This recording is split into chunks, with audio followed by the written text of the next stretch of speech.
Hi, everybody. Hello. Hi. Thank you all for being here. Hi. So, welcome back to the ballroom. We are about to have our session titled Why We Lobby, which is a conversation with our program assistants. Program assistants are people who go through our fellowship program. That's one of our 4 young adult programs, one of which is a conference, but the other 3 are paid opportunities. So it's one of the paid opportunities that we have for people to work with FCNL for 11 months in some portfolio. We obviously do a lot, so everyone's kind of doing something a little bit different. But we're going to hear a little bit from them today. And before that happens, I have a couple housekeeping matters. I'll introduce myself as well. So my name is Larissa. I'm senior manager of the young adult program. I am also an alum of the young adult program. I myself was in the fellowship. I was a program assistant from 2018 to 2019. So I was up on the stage doing this as well. So, I think we have a really good conversation and session prepared for you all today. I want to shout out people in the room real quick, which I prepped them for. So if you are an alum of the young adult program, can you raise your hand? Maybe make some noise. Yay, look, okay, great. We have some over there. Thank you. And if you are a current member of the Advocacy Corps, can you raise your hands and make some noise? Yay.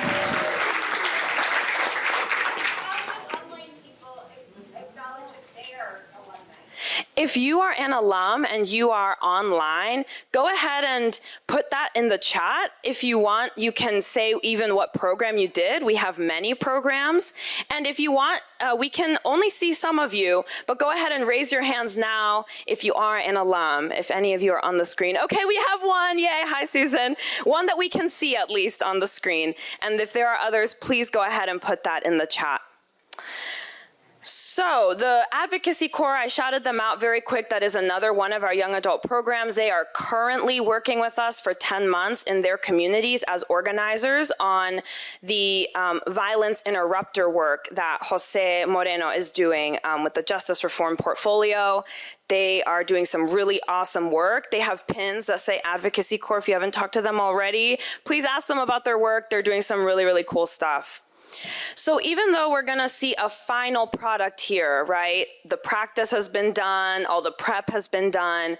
I just want to say a couple notes about the process we go through to get to this final result. I do think that that is what I am the most proud of. So in Quaker practice, following Quaker practice, we do go through worship, silent reflection together as a group, me and the program assistants. In our very first meeting to prep for this, it was like, okay, so the session's called Why We Lobby. Why do we lobby? Why? Let's answer that question. So our first session was basically us sharing space together, worshiping together, reflecting together on the query, what would it look like if the issue that you're working to fix right now was fixed? If you didn't have to have the job that you had right now, the change that you're working towards that has been accomplished, what would that look like? And from there, we collected a couple themes. We developed our own queries for y'all to reflect in a similar fashion. And I'm really excited for the program assistants to share with you all why they lobby and a little bit about their motivations for this work, the way they approach this work. I think in an intergenerational space, we need to exchange ideas with each other. And I think having them share these ideas is going to provide a lot of opportunity for people in the room to reflect on their own beliefs, on their own responses to the queries, and engage in a way that's really meaningful. This process will be also a form of silent worship or reflection. So this hour will not be us talking to you the whole hour. It will be some of us talking to you, and then a lot of reflection in the room, so you all can actually share your own thoughts as well as the program assistants sharing theirs. Now, before I dive too much deeper into the format and start us on the program, I do want to let our process observer give her a chance to introduce herself, explain very quickly what her role in this space will be, and we can go from there. So go ahead, Jane.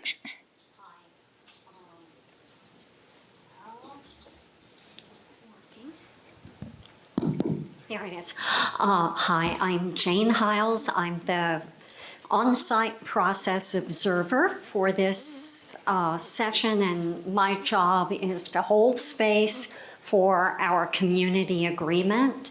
So if anyone finds something hurtful in the discussion this afternoon, please feel free to interrupt by saying, ouch, and we will try to address it. Thanks. Thank you, Jane. So like I said, this format will be in the spirit of silent worship. And although many of us are practiced in that, I also think it's good to go over some reminders on how that will happen. So there will be a query up on the screen. That query has been, like I said, written and developed, excuse me, by the program assistants themselves. I put the meetings together, but they really directed what it is that they want to share with you all today. So we have our first two program assistants that will share what they feel about the query.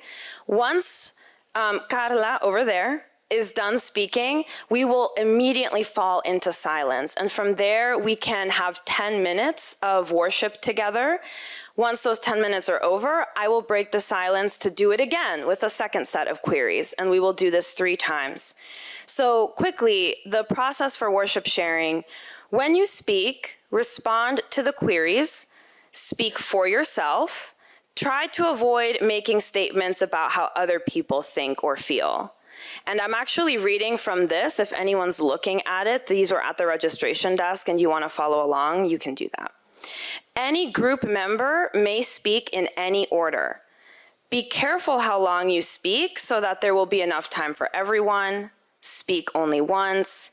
Allow for a period of silence between speakers. This is a chance to fully absorb and reflect upon what has just been said. No one is required to speak. It is okay to choose silence and not participate verbally.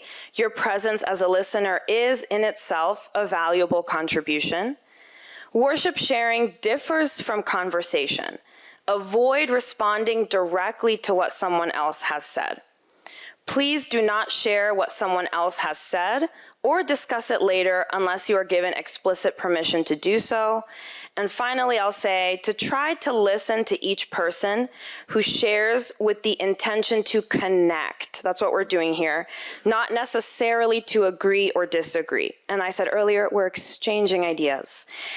We are also attempting to empathize, heart meeting heart. And like I said, that is at the back of the worship sharing readings and queries, repeating this since we have varying levels of experience with worship sharing. If you would like to share during the worship part, can someone tell me, is it a raised hand or can someone stand? What is the usual? What have we been doing? Stand? Okay, so you can stand once you would like to share and someone will approach you with a microphone. If you are not able to stand or you do not want to stand, you can raise your hand. So those are different ways that you can be recognized by the person with the microphone. All right, so I think we're gonna put these queries, at least the first one, up on the screen. And while that's happening, I'll remind our virtual audience that if you would like to share during this, you can raise your hand virtually. There's options at the bottom of your screen to do so. And we have wonderful tech hosts that will make sure we are recognizing people online as well. All right, so I'm gonna read this, hand it right over, and once Carla's done, we will be in worship for 10 minutes. So how do we balance reflection with the need for urgent action? Hi, everyone. My name is Lauren Evans, and I'm the program assistant for Peace Building. I've just finished a degree in Peace Building and Mediation at the University of St. Andrews and have been a member of the Wilmington Monthly Meeting since I was a child. I had honestly a lot of trouble thinking about this query. As Quakers, reflection and urgent action could be related to any number of aspects. How do we react to help our community? How do we engage when presented with things that require an immediate answer? In thinking about my work since joining FCNL, I have focused on balancing reflection with the need for urgent action in foreign policy. The need for balance of reflection and urgent action seems different for every situation or conflict. In short, I feel there's no easy answer to this question. Every conflict has unique aspects coming from a unique history. My studies have shown me that a singular textbook response to global violent conflict does not work. As the United States, a major actor on the world stage, the balance we choose is critical. In some, we are too reactionary. In others, we spend too long reflecting. I know that the war in Israel-Palestine has been on our minds for the last month, and one thing that has stood out to me was when President Biden cautioned Israel against taking drastic steps without planning for the future, reflecting on what the US had done after 9/11. We threw ourselves into military engagements in Iraq and Afghanistan without reflection and without pause. According to the Costs of War Project, the result of these campaigns is not a war with fewer acts of terrorism and violent armed groups, but over 38 million displaced people, and the deaths of at least 4.5 million people across 10 countries. It has cost US taxpayers over $8 trillion. At the time, the need for urgent action, or at least the desire for urgent action, significantly outweighed the need for a period of reflection that would have benefited the US response. Reflection allows us to weigh the repercussions of our decisions, the historical implications, and what will actually allow us to move forward with clear goals and a clear mind. Reflection is an often overlooked virtue. In reflection, we open ourselves to enlightenment. However, in foreign policy, is there a time when reflection goes too far? When does reflection impede urgent action? During the Rwandan Civil War in the 1990s, the United States refused a request for material aid to Rwanda. The outcome of the Somalian intervention the year before still weighed heavily on the minds of leadership in the United States. Despite clear evidence that Rwanda was being engulfed by ethnic and religious violence, the US government spent 2 months arguing over the use of the word genocide and took no action to provide aid. In my opinion, it's easier to act and even easier to react urgently than it is to reflect constructively. In an increasing age of violent conflict, it is difficult to stay on top of the news and remain positive. However, ignorance is not bliss. I'm grateful to work at an organization surrounded by all of these people who maintain positivity and openness to working on these difficult issues. And now I turn to my fellow program assistant, Carla, to ask, how do you think we balance reflection with the need for urgent action? Thank you, Lauren. My name is Carla. I'm the program assistant for sustainable energy and environment. I just got my master's degree in ethics, peace, and human rights from American University. And this is a question that I, no pun intended, reflect a lot on. When something happens, is the human reaction, especially the reaction from humans that try to be good, is they want to do something about it. But we should not get lost in the urgency of the moment. We need to balance out the need to act with the need of reflecting and thinking through what we're doing so our actions don't cause more harm in the long term. But at some point, we also need to draw the line and realize that our thoughts, no matter how well-meaning, do not help make the world we seek a reality. We must act and try to implement our solutions in the real world. And we also need community reflection. We need to get more diverse perspectives and consider things we might not have during our individual reflections. Urgent action cannot sacrifice the community reflection act that still needs to happen when something happens. And that's why we lobby. We want to make members of Congress reflect. We want to build our power and influence so when something happens, we can make members of Congress listen to us. Because we don't give them a choice. We show up at their offices, we call, we send them emails. So we want to add our voices and our values into the reflections and hopefully influence their decision-making process and their actions. I think about this a lot in my work because I think we unfortunately reflected too long about climate change. We spent too much time thinking and debating if climate change was real, if it was human-made, if we could do anything about it. And now we have a huge challenge ahead of us, because now we have to take urgent action to combat climate change. But we also have to make sure that we reflect on how our adaptation and mitigation strategies at home and abroad take into consideration those who are most vulnerable. We need to reflect and we need to act, and that's a very delicate balance that Darren and I think about every single day we go to work. And I know that you guys, a lot of you also think about this a lot, and if you want to get more involved, please don't leave without taking my business card. I was not going to say this. This was a very late addition, but I feel like the spirit is calling me to say this. Well, I have your attention because I might never have it again. Let me say that while you're reflecting on important issues such as reproductive rights and justice, remember that not acting fast enough can also cause harm. Not responding to the times we face can also cause harm. And we see it now with climate change, and hopefully the actions we take today allow us not to see it in other issues. Thank you. So we'll move on to the second query, which is technically two. I know they'll be up on the screen, and actually I need to read it this way. What does a peaceful world look like, sound like, smell like, feel like, and what role does interconnectedness play in that world? Go ahead. Okay. I really love this query. I love discussing it with our program assistants cohort. My name is Odelia. I am the program assistant on Middle East policy at FCNL. And when reflecting on this query, I thought a lot about how specifically now for me as a Jewish Israeli, it's never been harder to imagine what peace will look like. It seems like the most distant fantasy, more distant than it's ever been before in my lifetime. But then I realized that peace is actually what's happening in this room right now.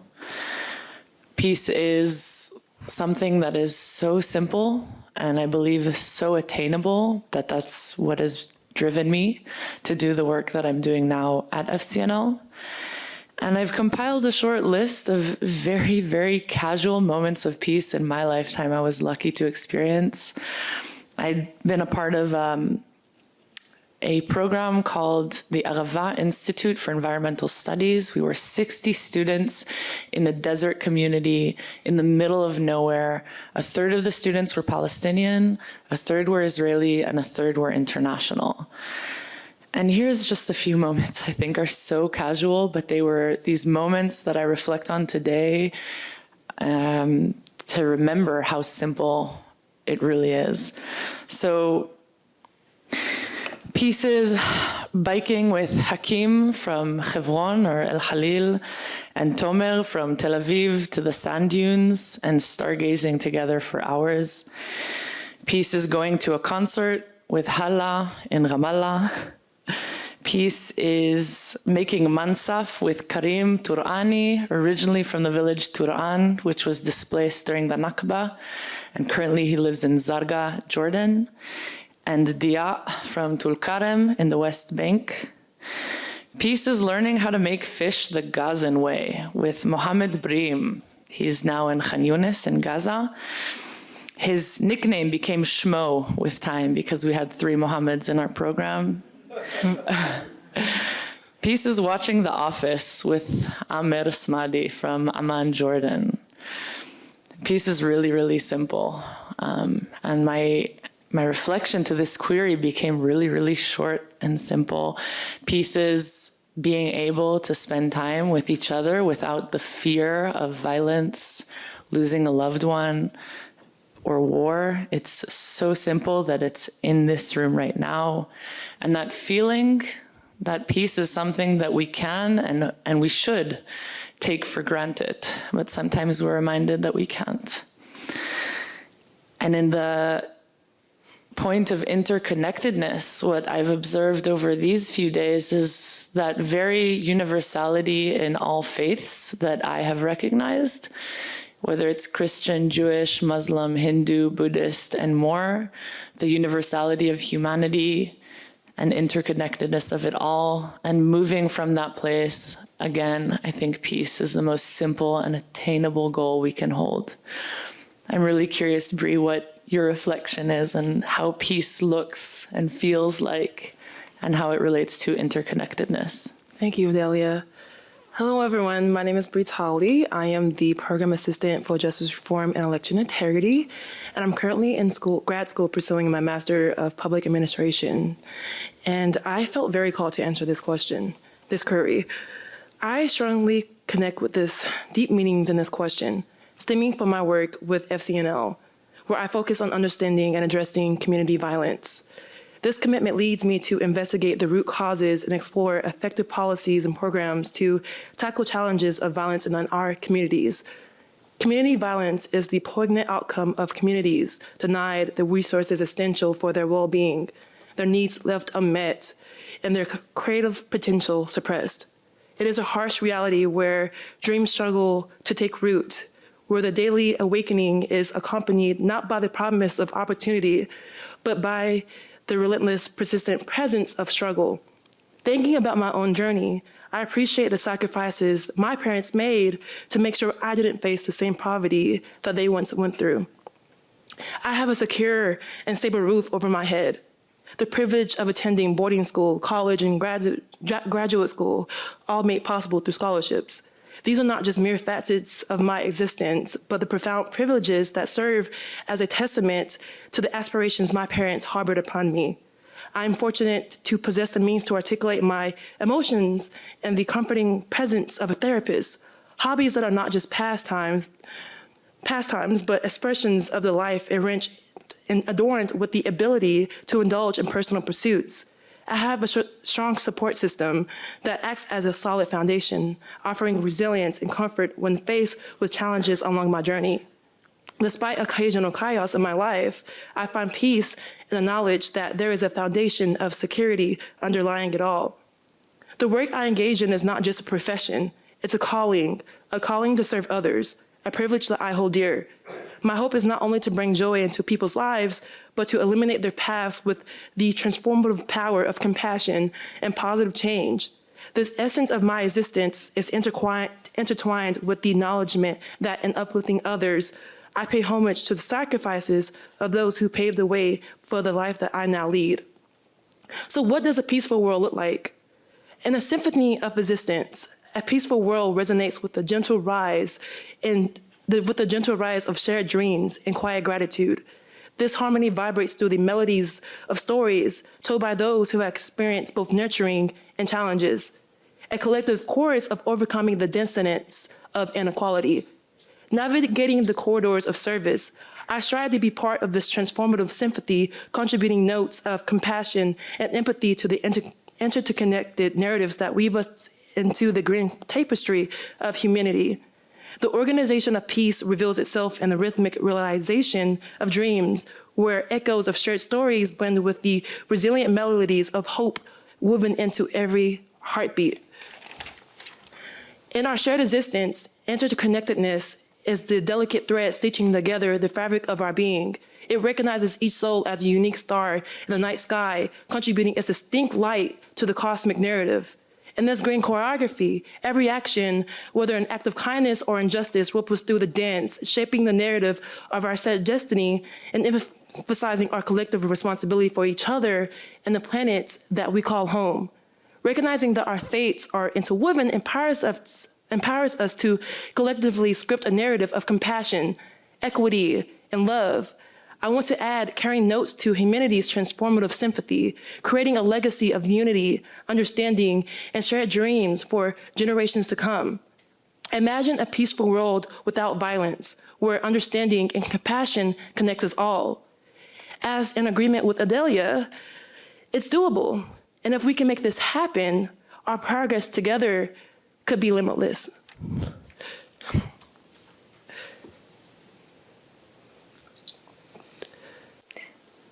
Thank you, friends. And we'll move on to our third query, I guess technically fourth, but third pair of people. And that query is now on the screen. How do you remain true to your values and stay open to new information when you are being challenged by a different viewpoint? Go ahead. Hello, friends. My name is Sofia Guerra. I am the program assistant for nuclear disarmament and defense spending this year. And this question has called me because I think it's been doing so subconsciously, at the very least, for several years now, probably ever since I got my start in mental health advocacy when I was 15. I'm 23 now, and I only have recently begun to piece together a response to this query. But I think the key to remaining true to your values as you grow and as you learn from others is to be honest with yourself about why you do what you do and about when you might be wrong. So echoing here a sentiment that was voiced by a few friends earlier. So before moving to DC from California over a year ago, I asked myself why I so badly wanted to do the work that I'm currently doing now. After all, this is not the most lucrative field. And I'm a first-gen college graduate from a modest background. I'm also constantly thinking of the concept of the American dream and being more intentional with what the sacrifices my Mexican and Salvadoran American family has afforded me. So coming from a family that has been adversely impacted by US foreign policy, as millions in the world have been, when I hear that nuclear weapons make the world safer, I naturally ask, for who? And I think a lot of people in this room who have lived through the Cold War know exactly how fragile and exclusive that peace was and is. And it took a lot of honest reflection for me to get to this conclusion, because I realized that if I don't rigorously test my own assumptions, I will get defensive when faced with opposing viewpoints, especially as a young woman in the peace and security field who at once has some foundational knowledge and also has a heck of a lot to learn. So since moving to DC, I've been familiarizing myself with all of the reasons some defense experts say that we need to have a military buildup, for example, to prevent an invasion of Taiwan or other general threats to US interests, and to consider their arguments in good faith while maintaining my values. I contextualize their arguments, and I also always set out to ask myself, in the case that a door closes, where that open window is. So for example, a common fear I hear on the Hill nowadays is that China can stop sending satellite timing signals to critical infrastructure and pipeline projects in Latin America. And because I surround myself with people who do and do not hold my views, and it is a spectrum, as I'm sure you know, I can acknowledge how scary this prospect is and still see that there is an opportunity for diplomacy. For example, if we can't enter a traditional nuclear arms control limit regime, which basically just means reducing both our arsenal and China's much smaller arsenal, we can negotiate on risk reduction and confidence building measures, like pledging not to cease these crucial satellite timing signals in the event of a conflict over Taiwan. And on the US's part, because diplomacy is all about trust building and about compromise, specifically since China's policy is a no first use policy, so they pledge to not launch a first nuclear strike in any event, we, in return, can pledge to adopt a no first use policy, specifically, again, in the case of a conflict over Taiwan. So there are always compromises, there are always open windows, is what I've learned. And I'm not an expert, but you don't need to be to act on something that you really care about. You just need openness and you need conviction. And I think being able to tell the story of who I am and what I stand for has been equally beneficial to me as my ability to seek out new information and give grace to the people I disagree with. And I think this is useful for just about anyone in your professional and your personal lives, as well as your spiritual lives. And speaking of spiritual lives, I would like to pass it off to my colleague, Micah. Thank you, Sophia. Hello, friends. I am Micah McCall-Nicholson, and I am the Program Assistant for Quaker Outreach here at FCNL. I have recently graduated from Earlham College with a degree in social services, and my background is majorly in education. And while I am no stranger to the Quaker faith, being what some friends would refer to as a birthright Quaker, I have actually just recently stepped back into calling the Society of Friends my spiritual home. And this process has not only been characterized by me figuring out what it means to be a young Quaker in a world that's very violent and very harmful at many occasions, but also how to step into a Quaker organization that interacts with a beautifully diverse set of people at almost every opportunity that we can. I could not be more grateful for the opportunities that have shaped my personal and professional exploration in these topics, and also that have shaped me to act with love and compassion as I move through this world. So, to talk about my personal life, since I know that's what us Quakers love to do, I grew up in a very large family. I am the youngest of 6 siblings, not all from my parents. I have half siblings from both of my parents' previous marriages. So not only having siblings of a lot of different ages, but having sometimes contradictory family structures meant that I was surrounded by a lot of contradiction and sometimes a lot of conflict growing up. So in addition to these external comparisons between individual family members, I really had whole family structures sometimes clashing between one another. And in addition, even though I didn't need more, I also entered the world 10 minutes after my identical twin sister. Yeah, I know. And now as a 22-year-old, I just now feel confident to say that we are more similar, probably, than I would still like to admit. And finding our independence in this world, especially in our young adulthood, has been one of the struggles of both of our adolescence and young adulthoods. And disentangling especially the me from we, but while also acknowledging the vast interconnectedness that we share as being, I mean, I can't explain it. To be a twin is to be from birth, from before birth, connected with someone else. And while that is lovely and beautiful and something that I hold so dearly, and for anyone who else has siblings knows that these are the people that I have been the most angry with in my whole entire life. I have never felt more frustration, more, I don't know, anger is the right word. Anger and just when you're just butting heads with someone else. So these are the people that I have not only grown up with, but also share a foundational blood and family structure. But they are the people that I love the most in the world, and I could not be more grateful. But a lot of these arguments that we have gotten into as adolescents was kind of caused by that uncontrollable angst of young adulthood and of adolescence. When you can't control what is happening to your home on this earth, your body that you were born into that is now changing from beneath you. And although the hormones, for the most part, and the drama have subsided, they are still the people that I get into many of my altercations with. They're the people that I'm closest with. They're the people that know me the best. But those feelings of anger and love and joy are not only held by the people in my immediate direct blood family. I have all those love and feelings for the people of this earth, the family of this earth. I feel sadness when I'm watching the news or overhearing conversations where I can tell whole stories are being left out, and the real problems are being dismissed by distractions that get us no closer to a solution. I feel the depth of love and pride when I'm getting videos of my nephew taking his first steps from hundreds of miles away, but also when I see my siblings and parents and friends across the world leading rallies to stand up for what we know is going to impact us all. I feel the heartbreak and frustration when I am confronted with a person holding a viewpoint that is not only contradicting my values, but possibly also harming members of my community. I hold these all as close as I hold and feel my arms and legs and my heart beating within me.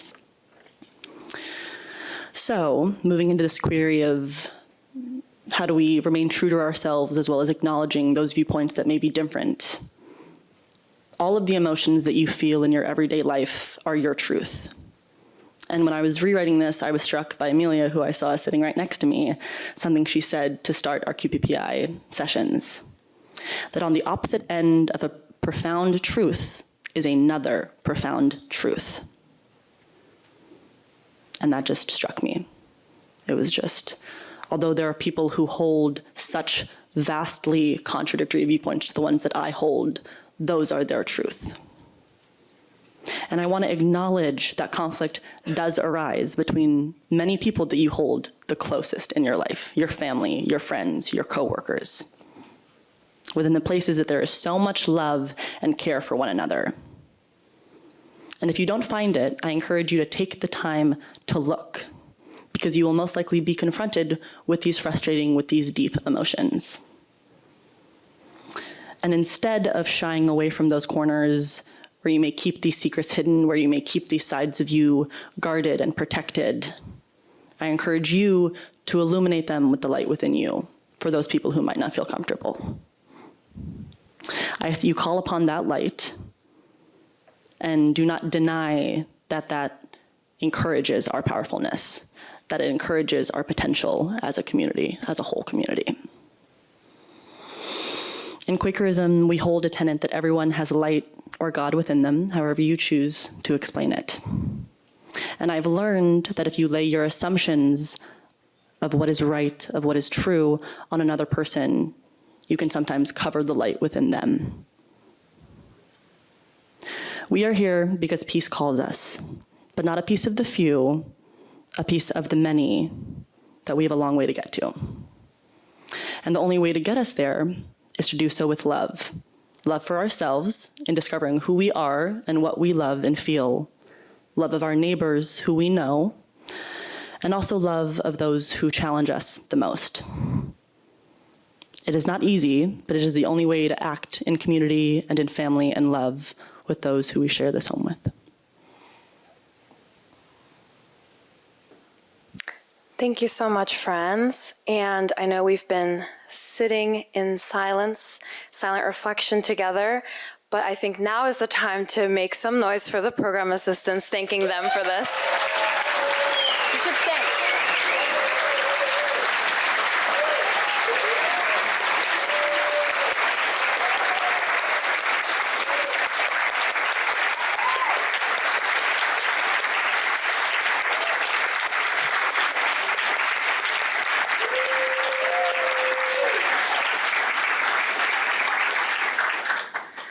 Thank you so much to this wonderful group of people for leading us through some really meaningful reflection and worship together.